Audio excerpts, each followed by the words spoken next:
Good morning, students. Chapter name Rise of Composite Cultures. Rise of Composite Cultures, Ramdevra and Pandharpur Fare. In recent history, Maharaja Ganga Singh of Bikaner built the temple around the Samadhi of Ramdev Ji in 1931. The Ramdevra Mela in Rajasthan is associated with Ramdev Ji. You will read about it in this chapter. Beside his patronage of folk deities, Maharaja Ganga Singh was also progressive in administering Bikaner. He established a high court and introduced life insurance schemes for his employees.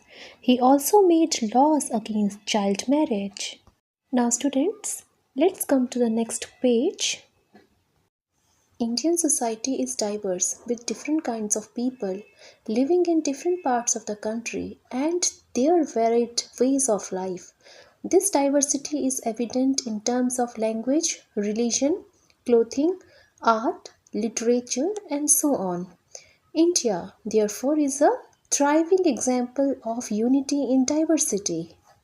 Students we know हमारा भारत देश कितना बड़ा है और हमारे भारत देश में कितनी सारी स्टेट्स हैं। इंडियन सोसाइटी होती है भारतीय समाज। तो हमारे समाज में अनेक प्रकार के लोग हैं जो different parts of the country मतलब अलग अलग पार्ट्स में रहते हैं। अब इतने लोग हैं पर सब लोग एक दूसरे से अलग हैं, क्योंकि जैसे मैंने आपको पहले भी बताया था कि हमारे भारत में बहुत सारी स्टेट्स हैं। सब स्टेट की अपनी एक भाषा है, तो सबकी भाषाएं अलग हैं, धर्म अलग है, वेशभूषा अलग है, लेकिन इतना सब कुछ अलग होने के बाद भी हमारा जो भारत है वो अनेकता में एकता का एग्जाम्पल है। Next paragraph. This spirit of unity in diversity is also demonstrated through the festivals, fairs and pilgrimages that happen across the country. The diverse regional cultures also reflect the fusion or a mixture of various lifestyles and faiths. Students, लोग एक दूसरे से अलग हैं, सबकी भाषाएं अलग है, रिलीजन अलग है, पर तब भी सब लोग एक हैं। तो वो चीज़ कैसे प्रदर्शित होती है?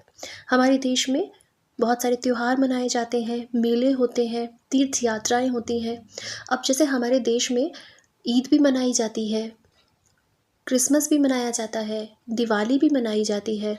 तो इससे यही पता चलता है कि हम सब लोग जो है, भले ही हम सबका रिलीजन अलग है, लैंग्वेजेस अलग है, लेकिन तब भी हम सब लोग एक हैं। Now students, there are different cultures. हमारे देश में अनेक प्रकार की संस्कृतियां हैं। अब संस्कृति क्या होती है? संस्कृति होती है जिसमें कस्टम्स होते हैं, ट्रेडिशंस होते हैं, रीति रिवाज होते हैं, जीवन शैली मतलब लाइफ स्टाइल्स होता है। अब ये अनेकों संस्कृतियाँ अलग अलग लाइफस्टाइल्स को, रिलीजन्स को एक साथ दर्शाती हैं। Rise of composite cultures. A composite culture has a mixture of elements drawn from several existing traditions and cultures that may be found in one single region. It also implies tolerance towards each other. Let us understand how these composite cultures arose in some regions. Now students, culture होता है संस्कृति और composite cultures होती हैं मिश्रित संस्कृतियाँ।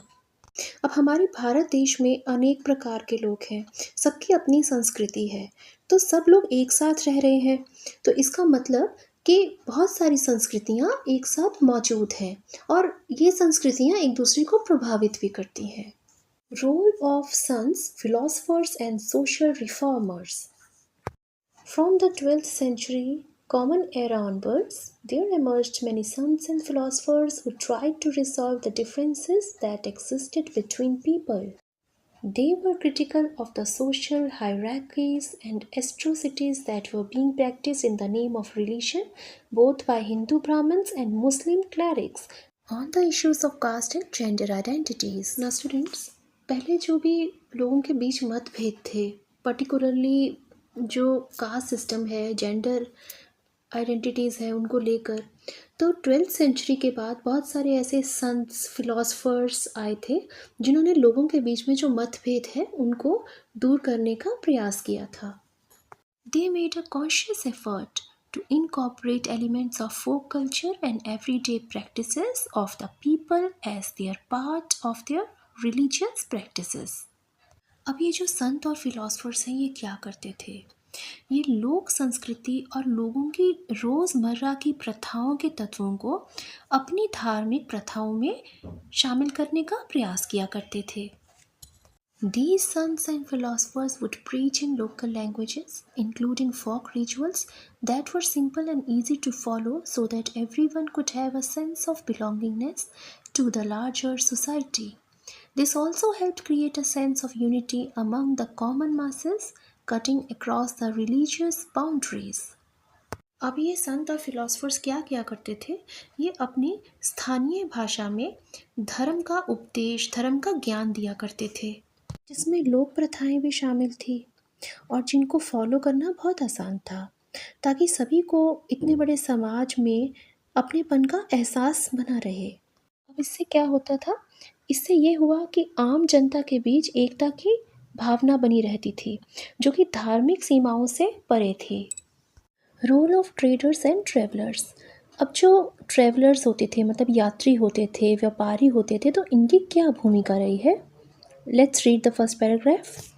The rise of composite cultures is also attributed to merchants, traders, travelers, and religious leaders who traveled far and wide, coming into contact with new cultures and people.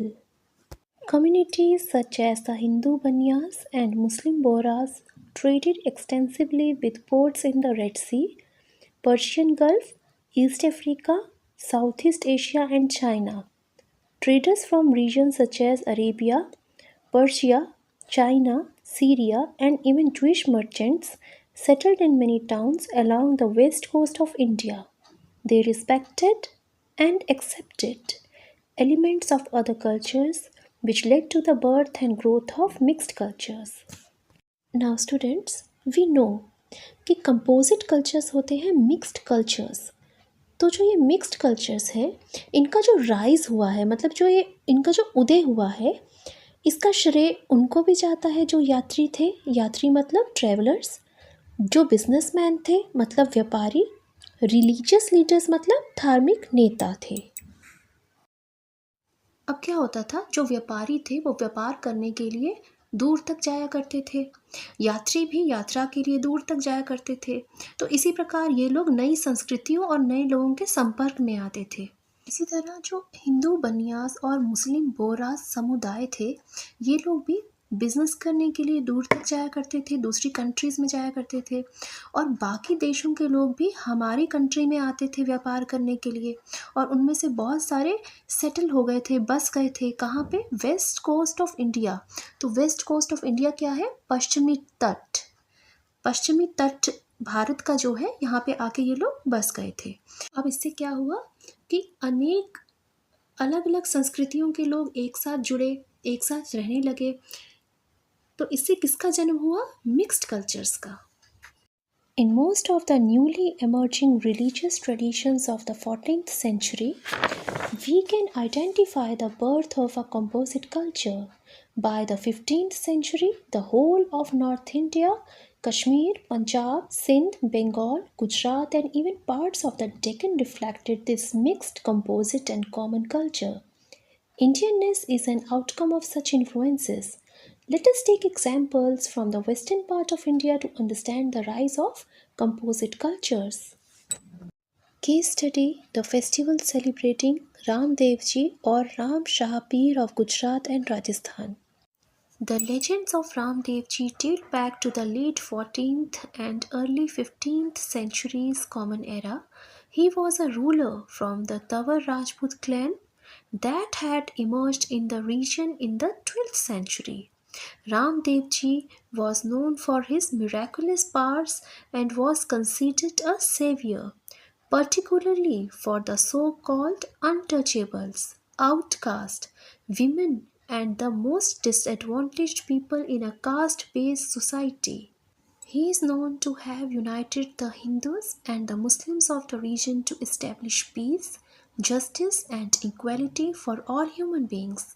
Ram Dev Ji for the Hindus, or Ram Shah Peer for the Muslims, is revered and loved for his compassion for the poor and the disadvantaged, and he is considered a sant by both Hindus and Muslims of the region. Ramdev ji की किंवदंतियाँ मतलब लोक कथा 14th century की and और 15th century की starting की है। रामदेव जी तंवर राजपूत वंश के शासक थे जो 12वीं शताब्दी में इस क्षेत्र में उभरे थे। रामदेव जी को उनकी चमत्कारी शक्तियों के लिए जाना जाता था और उनको रक्षक माना जाता था अछूतों के लिए, महिलाओं के लिए और ऐसे लोग जो कास्ट बेस्ड सोसाइटी में मतलब जाति आधारित समाज में वंचित लोग थे, तो इन सब लोगों के लिए वो रक्षक थे। रामदेव जी को इस एरिया में मतलब इस क्षेत्र में हिंदू और मुस्लिम्स को एकजुट करने के लिए जाना जाता था ताकि शांति, न्याय और समानता मनुष्यों के बीच बनी रहे। रामदेव जी गरीबों और वंचितों के प्रति बहुत दयालु थे और उनकी इस करुणा के लिए वो बहुत आदरणीय और प्रिय हैं। हिंदूज़ के लिए रामदेव जी और मुस्लिम्स के लिए राम शाह पीर, तो दोनों ही हिंदू और मुस्लिम इस रीजन के, इस एरिया के उनको अपना संत मानते हैं। Next paragraph, an evolving folk deity. Now students, deity मतलब देवता, फॉक deity मतलब लोक देवता, and evolving folk deity. As a folk deity, Ramdevji's Paglia footprints are installed in villages on a high platform under a tree. His followers are known as Kamriya Panthis. The Kamars are the wandering poets and musicians who sing hymns in praise of Ramdev Ji. The priests of Ramdev temples are mostly from the Bhambi community, considered to be a lower caste. Today, the folk identity of the deity is also popularly associated with being an avatar of Lord Krishna.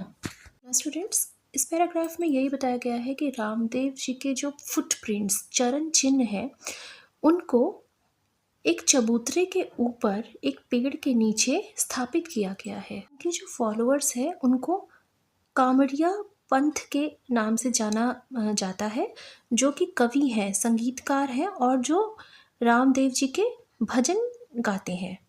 अब जो priest होते हैं पुजारी, तो रामदेव जो मंदिर है इनके जो पुजारी हैं ये भाभी कम्युनिटी के हैं जो कि लोअर कास्ट से बिलोंग करते हैं।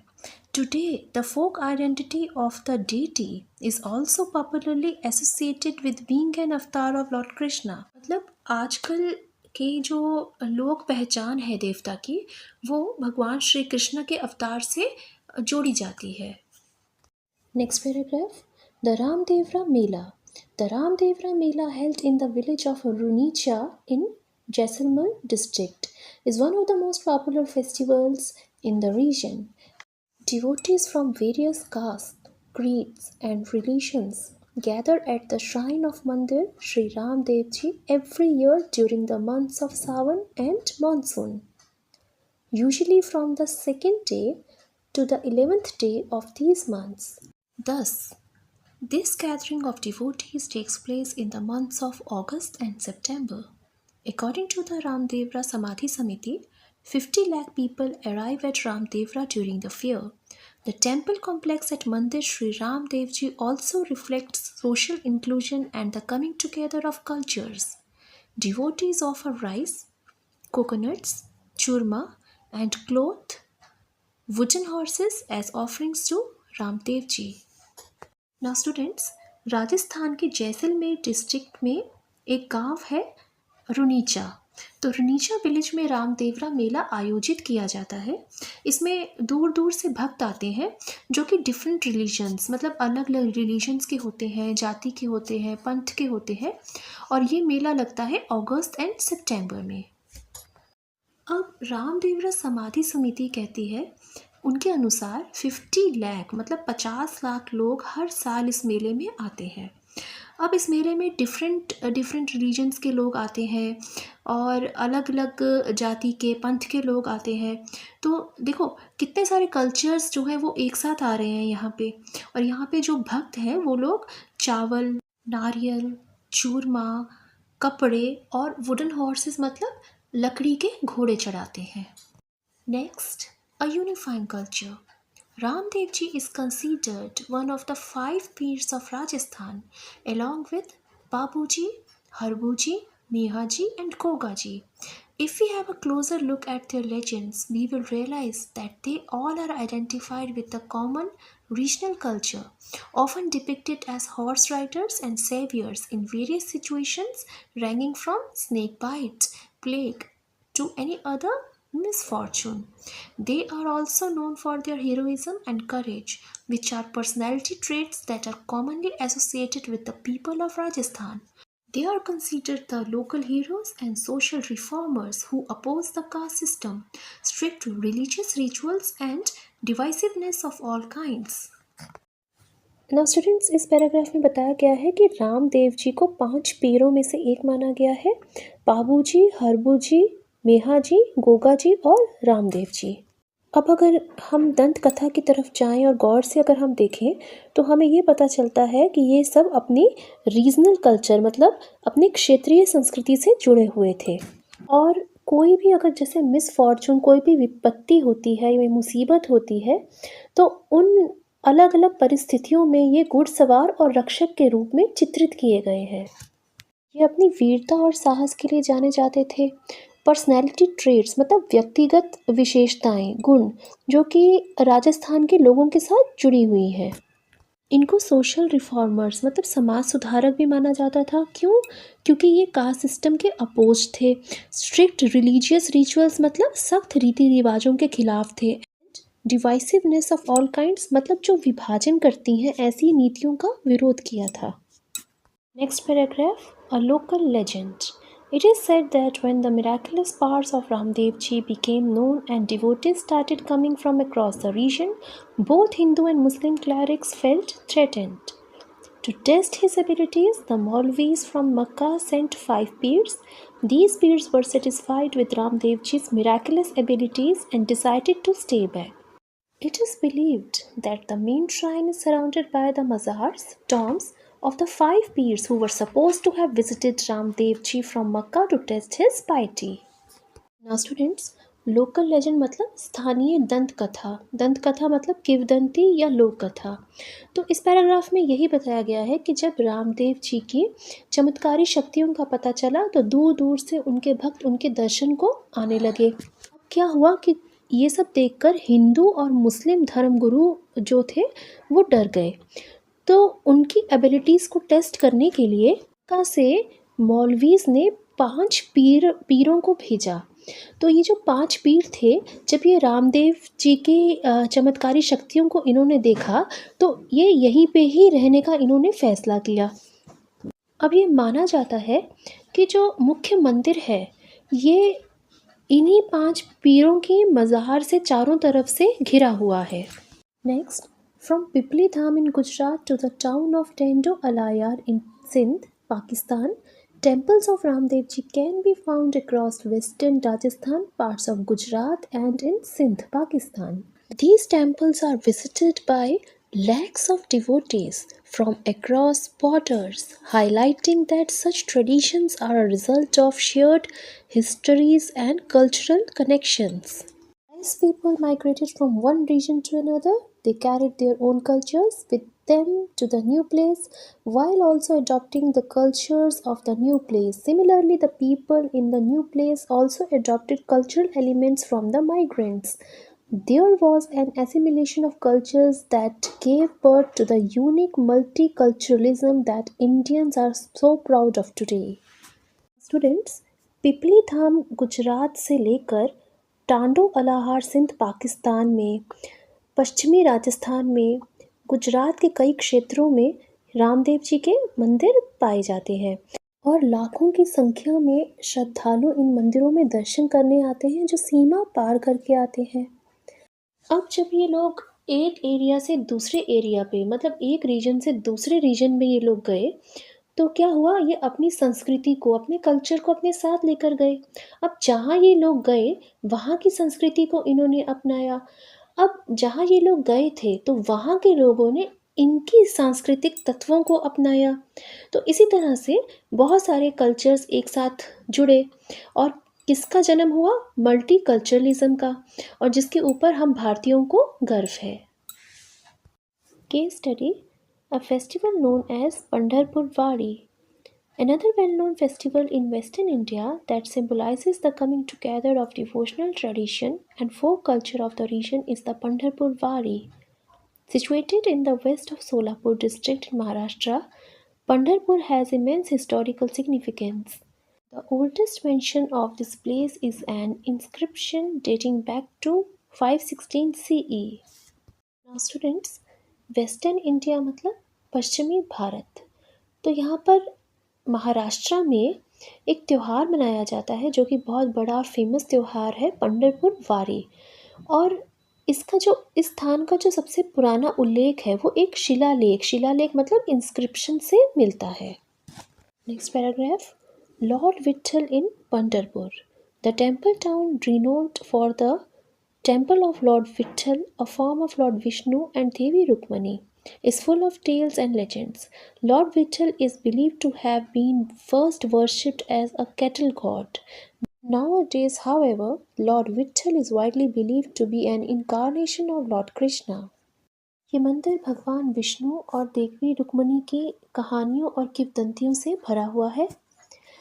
लॉर्ड विठल मतलब भगवान जो विठल हैं उनको सबसे पहले जो पूजा गया था वो पशु देवता के रूप में पूजा गया था और लॉर्ड विठल को ही भगवान कृष्णा का अवतार माना जाता है। इन्फ्लुएंस ऑफ भक्ति movement: Pandharpur has achieved a special significance as a symbol of social equality during the Bhakti movement since the 13th century. The emergence of Varkari Panth, a sect within the Bhakti tradition, and the arrival of Sant Dhyaneshwar, a Bhakti poet, in Pandharpur made it a center of culture as well as of spiritual learning. Other Bhakti poets such as Sant Namdev and Sant Tukaram further enriched the fame of the town by preaching and taking samadhi here. Now, influence of Bhakti movement. Influence क्या है? प्रभाव। तो भक्ति movement का क्या प्रभाव था? Pandharpur has achieved a special significance as a symbol of social equality during the bhakti movement since the 13th century. Social equality मतलब सामाजिक समानता।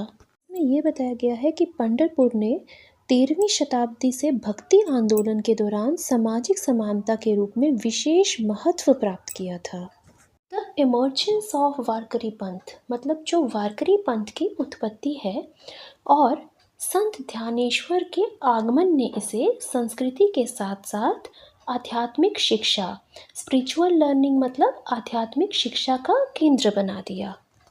ध्यानेश्वर भक्ति कवि थे। इन्हीं की तरह दूसरे भी भक्ति कवि थे जैसे कि संत नामदेव, संत तुकाराम। तो इन्होंने यहाँ पर उपदेश दिया और उपदेश देने के बाद यहीं पे समाधि भी ली और इस प्रकार इस शहर की प्रसिद्धि को बढ़ाया। Next paragraph: Warkaris pilgrims of Pandharpur. Pandharpur is also known as a part of Dakshin Kashi or Dakshin Dwarka. Is the chief seat of the Varkari Panth. The devotees of this sect undertake a Vari, Yatra or a pilgrimage on foot to the temple of Lord Vitthala. The processions happen 4 times during the Hindu calendar year. This 800-year-old tradition is the basic spirit of the Varkari Panth. Pandharpur को दक्षिण काशी और दक्षिण द्वारका के एक हिस्से के रूप में माना गया है मतलब उसका एक भाग माना गया है जो कि वरकारी पंथ का एक मुख्य स्थान है। भगवान विट्ठल के मंदिर के दर्शन के लिए यात्री पैदल चलकर जाते हैं और हिंदू कैलेंडर के मुताबिक ये जुलूस 4 बार वर्ष में निकलता है। इसके साथ ही ये 800 साल पुरानी परंपरा है जो वारकरी पंथ की मूल भावना है। Next paragraph: Varkaris come to the town with padukas, footprints in a palki, palanquin, idols on bullock carts and horse chariots with images of the sons. These sons belonging to different castes, mostly the so-called lower caste, also represented the core of the bhakti tradition that created a social transformation in society, challenging orthodox mindsets and uplifting the ordinary people. Hence, even after hundreds of years, these sons are alive in the minds of people through their writings and thoughts. वारकरी चरण पादुका को पालकी में रखकर और मूर्तियों को बैलगाड़ियों पर और घोड़ों पर सवार होकर संतों के चित्रों के साथ शहर में आते थे। अब ये जो संत हैं ये अलग अलग जातियों के हैं और ज़्यादातर इनमें जो है वो निम्न जातियों के हैं। अब इन संतों ने सामाजिक परिवर्तन में बहुत योगदान दिया और इन्होंने जो लोगों की रूढ़िवादी सोच है उसको बदला। इसीलिए इतने सालों के बाद भी इन संतों को अभी तक याद किया जाता है। Today Pandharpur represents an intermixing of faith, legend, folklore, history and tradition, making it a unique town in the socio-cultural landscape of India. It is a place not only of the assimilation of religious sects within Hinduism but also a place of linguistic coexistence of Marathi and Kannada. Now students, Pandharpur जो है इसमें intermixing मतलब एक साथ यहाँ पे faith, आस्था, legend, किंवदंती, folklore, लोक साहित्य, हिस्ट्री, इतिहास, ट्रेडिशन, परंपरा, तो ये सब एक साथ मिक्स है जिससे हमारे भारत का सोशियो कल्चरल लैंडस्केप मतलब सामाजिक सांस्कृतिक परिदृश्य जो है, जो इसका दृश्य है हमारे भारत का, वो सबसे अनूठा है, सबसे अनोखा है। पंढरपुर में इतने सारे धार्मिक पंथ एक साथ आते हैं, तो पंढरपुर सिर्फ एक साथ इतने सारे धार्मिक पंथों का ही स्थान नहीं है, बल्कि इसके साथ साथ मराठी और कन्नड़ भाषा का भी ये अस्तित्व का स्थान है। Students, we are done with this chapter. Thank you.